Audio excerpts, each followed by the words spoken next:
We begin in Syria, where Israeli warplanes struck the Iranian consulate in Damascus. According to a Lebanese security source, a senior commander of the Iranian Revolutionary Guard Corps, Mohammad Reza Zahidi, has been killed in the attack. Images from the scene in the Mesed district of the Syrian capital show smoke rising from rubble of a building that had been flattened and emergency vehicles parked outside. An Israeli military spokesperson said, and I quote, "We do not comment on reports in the foreign media." According to reports, 5 people were killed in the Israeli strike. Earlier, Iranian media reported that a building close to the embassy had been hit, and Iran's student news agency reported that the target was the consulate and ambassador's residence. Since the Iranian-backed Palestinian faction supported Hamas's attack on Israel on October 7th, Israel has ramped up airstrikes in Syria against Lebanon's Iranian-backed Hezbollah militia and the IRGC, both of which support the government of President Bashar al-Assad.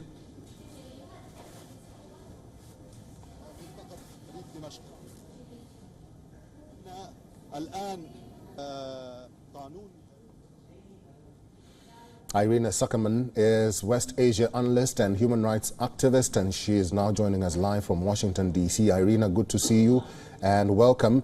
What do you make of this latest report of an alleged Israeli strike on Damascus and the death of the IRGC commander Mohammad Reza?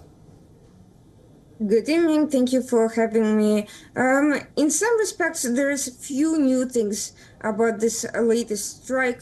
It follows a whole series of similar strikes against Iranian targets. In Syria, there's been reports of senior IRGC commanders killed in various previous strikes, both after and before October 7th. So that aspect of it is nothing new, and there hasn't been a significant level of escalation beyond the sort of back and forth with the IRGC contingents in Syria that we have been observing for a couple of years, for a good couple of years now, and that has risen in numbers since October 7th.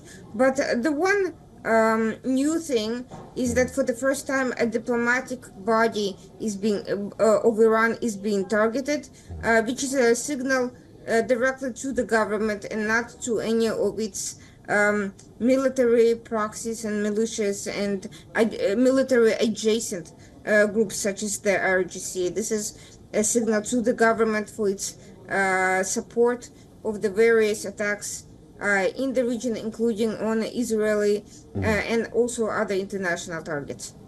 Irina, do you think this could lead to an escalation in the already volatile West Asia? I think the escalation is happening regardless of that particular strike. The Houthis have expanded their operations even beyond the Red Sea. Now Iran and Houthis are targeting objects in the Indian Ocean, and recently the Houthis claimed that the Arabian Sea is now an open target. There's been an expansion of attacks by Hezbollah on the north of Israel over time. They have escalated, and there's more and more talk over war, simply because a significant portion of northern Israeli citizens have had to relocate, and in the past 6 months have not been able to get back home. So that looks like inevitable. The operations in Syria are actually rather constrained and have always been. This is more of a proxy warfare attack. The IRGC has embedded itself in Syria for a while and has been using the area to transport weapons, fighters, and it's not just Israel that's a potential target, it's all of the Mediterranean, because from Syria these weapons and fighters can travel elsewhere in the region. So I don't think that Iran is in any position to start a major war at the moment. I think they will pretty much respond in the similar way as previously, possibly use militias to launch further border attacks, but nothing more than that. All right, let's talk about that response that you've mentioned there, Irina, because this is an alleged Israeli strike. How do you think the Iranians will respond to that?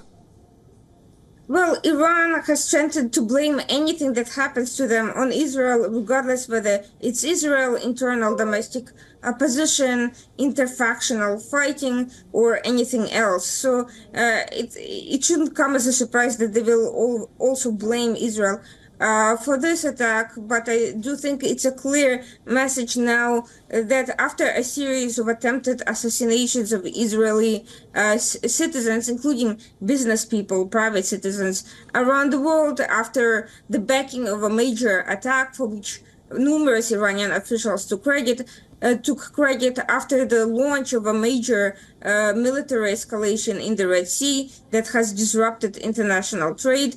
The Iranian government targets are now open for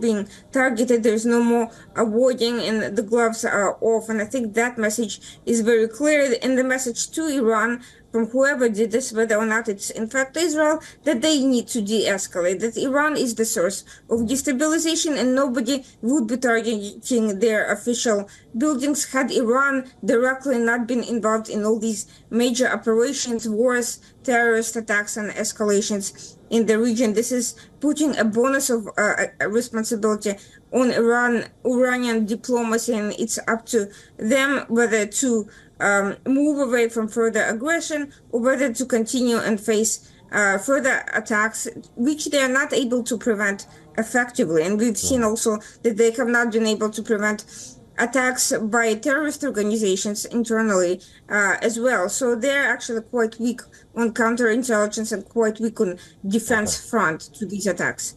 All right, I've been talking to Irina Sackerman. She's West Asia analyst and human rights activist. Irina, thank you very much for talking to us today.